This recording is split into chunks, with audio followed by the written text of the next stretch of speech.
Stepping off the porch stoop. Good morning, afternoon, you guys. January 2nd. Happy New Year. Happy New Year.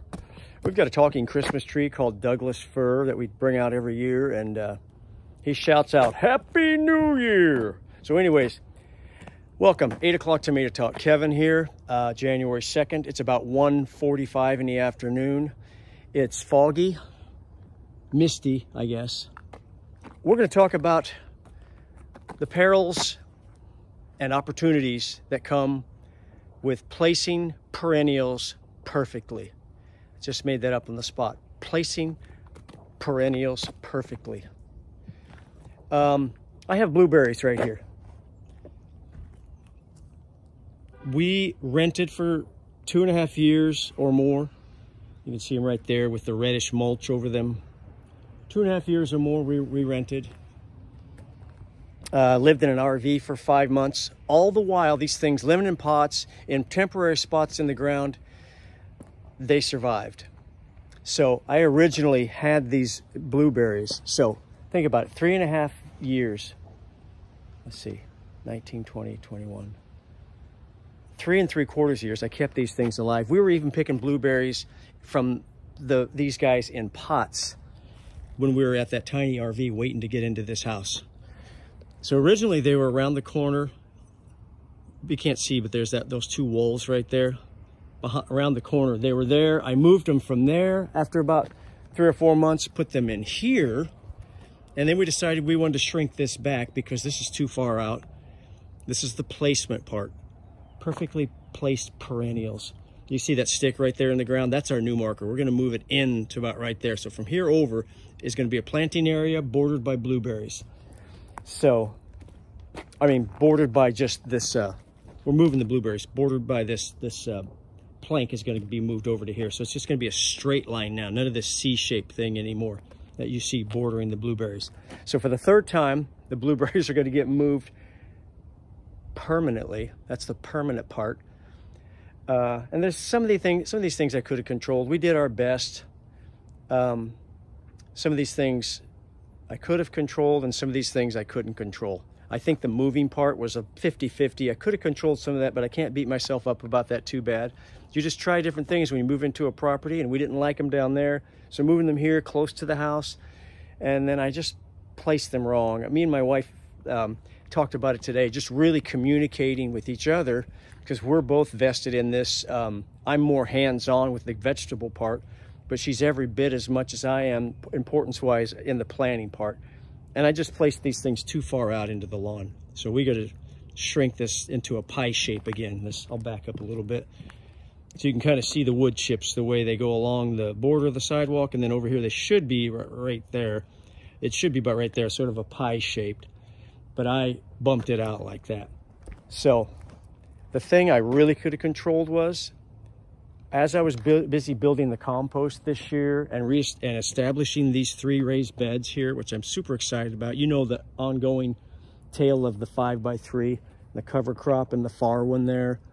And I've got this topped now with just 3 or 4 inches of rough compost, and it's leaves and hugelkultur underneath it. I've been super busy. I'm really happy the way these have turned out. But in the meantime, guess what I did?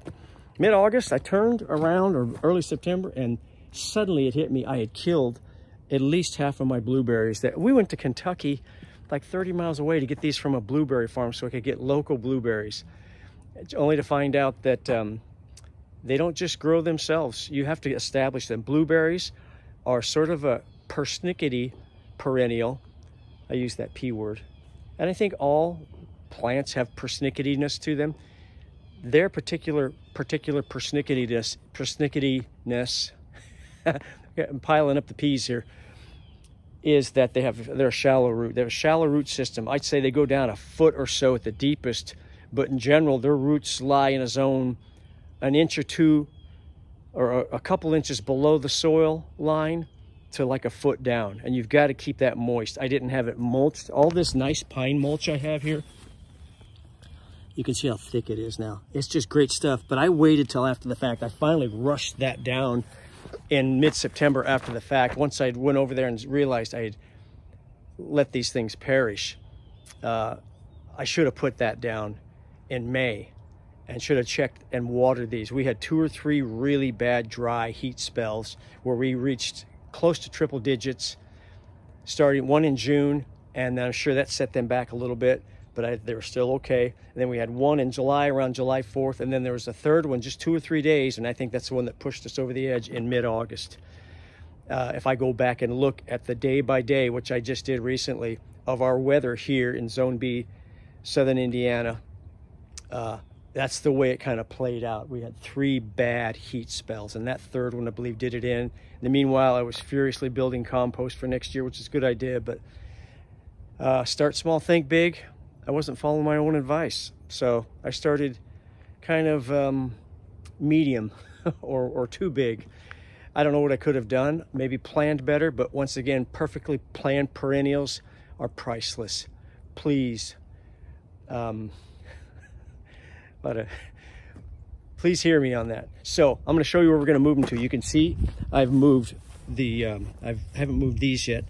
I've moved down here. I've got a shovel down there. So I've scraped some of the soil off. And the sad thing is, guys, the mycorrhizal fungi that I cannot see, the beneficial bacteria that was all starting to colonize this area, the roots of each of these blueberries that were intertwining with each other just slightly, the way I've got them spaced apart. Everything was just really starting to happen as a system. And now guess what? I'm disrupting that.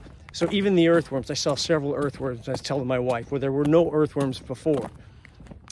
They are being disrupted. But that's one of the downfalls of having to move stuff if you don't perfectly plan. We all make mistakes. So it's compounded by the fact that I let half of them die. So that's not too good. Okay, so here we are now where they're going to go. This is the north garden. Just a little overview here. There's a big walnut tree right there. See it? We're going to be taking that down because it, especially between, probably mid-May through like mid to late August, it really shades this area too much. Plus, I don't want the jug loan factor. That's that chemical, that compound that walnut roots and root hairs and the fruit and the leaves will distribute, and it will build up in soil over the time, and it really seeks to minimize the growth of plants around it. So I want to get rid of that jug loan.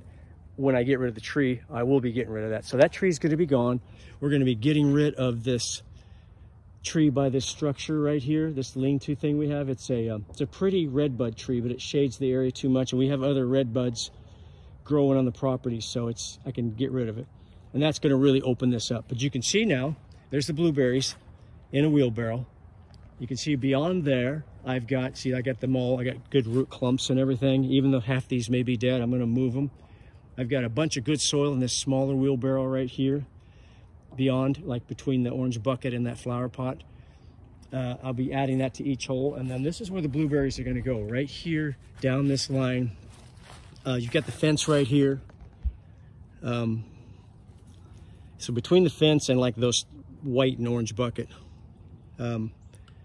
that's where the blueberries are going to go, right in there, about 2 feet in from this fence line that goes right down the line here, 2 feet in from that.